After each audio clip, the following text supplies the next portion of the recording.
আমার জন্য দোয়া করলে আমি দোয়া করি।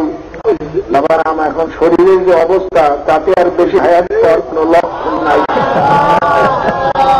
তবে আল্লাহ দ্বারা মানুষকে জিন্দা রাখতে পারেন, সুস্থ মানুষকে মারতে পারেন, এটা কিছু না। সেই শরীরের অবস্থা হিসেবে বলি বাবা বেশি সময় আর নাই। বাবারে দোয়া করো মাওলা বন্ধ হয়ে কবরে যাইতে পারি, আল্লাহর হাবিবের খাঁটি উম্মত হয়ে কবরে যাইতে পারি। বাবার ওই দুনিয়ার সম্পর্ক পুরো ছেলেবেলা মেডিকেল ঝগড়া শুরু হয়ে যায়। আমি মন্দ করে কুদ্দুস জঙ্গল আল্লাহ জানে।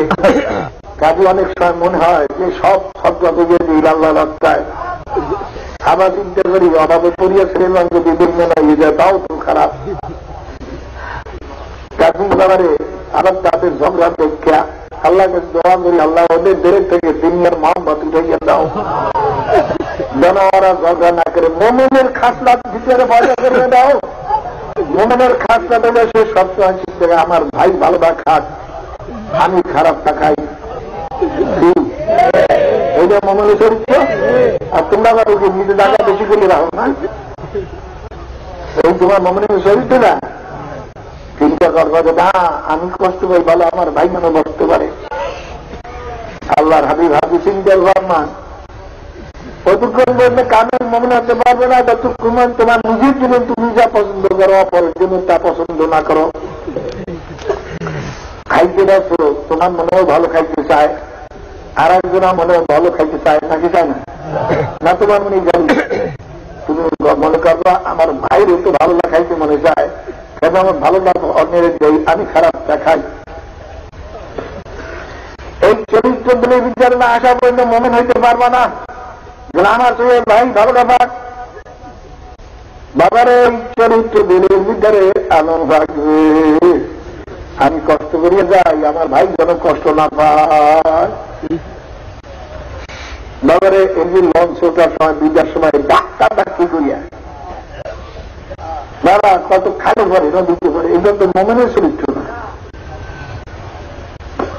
মনে করবা যা টাকা যদি না পাইলাম চলে গেছে বই বলতে খারাপ হয়ে যাবো, আমার ভাই শুয়ে থাকে।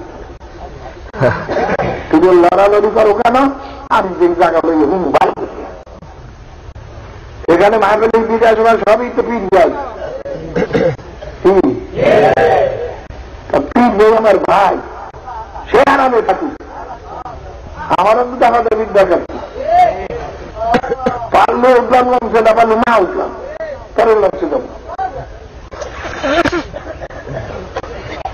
মোমেনের চরিত্র হল নিজের জন্য যা পছন্দ করবে তার ভাইয়ের জন্য তা পছন্দ করা লাগবে। যদি এটা করতে না পারো না আমি ভালো জায়গায় শুনবো, আমি ভালো ভাগ খাবো, আমি দাঁড়ানো থাকবো, ভাই ভাই যাবো তা হোক।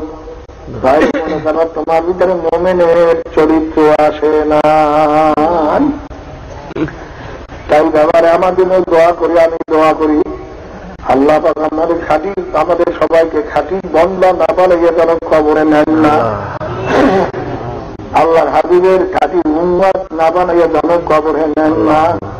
আল্লাহ ব্যাপারে মনে রাখতে চরমায় দরকার শুধু আল্লাহর পাগল হওয়ার জন্য, আল্লাহর খাঁটি বন্ধ হওয়ার জন্য, আল্লাহর হাবিবের খাঁটি উম্মত হওয়ার জন্য, অন্য কোন উদ্দেশ্য না। যারা এখনো বেলের থেকে দুনিয়ার উদ্দেশ্য দূর করতে পারবা না তাদের ওসিয়ত করি নসিহত করি ক্ষমা করার চেষ্টা করতে থাকো। দেখো বেলেকে দূর বেলের থেকে দূর করতে পারো কিনা, যদি নাই পারো ক্ষমা খেয়ে মানুষের কত কষ্ট হইতেছে মানুষের ভিড়ের কারণে। ক্ষমা তুমি ভিড়তে হইয়া মানুষের কষ্ট দিও না, যাও তারাদের চলিয়ে যাও, এটুকু দিলে করতে পারবে অন্তত। এরপরে 4 লাখ পাওয়া গেছে একেবারে তাজা। যারা তালাক তারা মজুরে আছে বাবা। ওই যে আমার কাছে বলছে দেখা কত টাকা হুজুর এই দাফন তো আমরাই করছি, কিন্তু তখন যে চেহারা দেখছি তার থেকে এখন তো এই চেহারা আরো সুন্দর।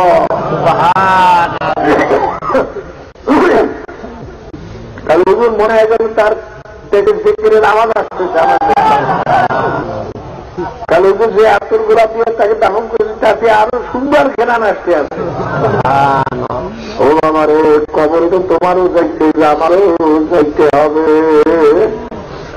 তোমার আমার মৌত কিভাবে হবে, কিভাবে কবরে হবে, চিন্তা ভাবনা করিয়ে কবরে যাওয়া লাগবে। এই পীরগিরি, এই শহীদগিরি, এই কিছুগিরি, এই তালুকদারি, এই জমিদারি, এই মাস্টার সাহেব, এই প্রফেসর সাহেব, কিছুই থাকবে না। সব কিছু না, কিছু না। জেলের থেকে সব দূর করো, খালি মাওলার দরবারে কান্দ। মাওলার পাগল হয়ে কবরে যাইতে পারি।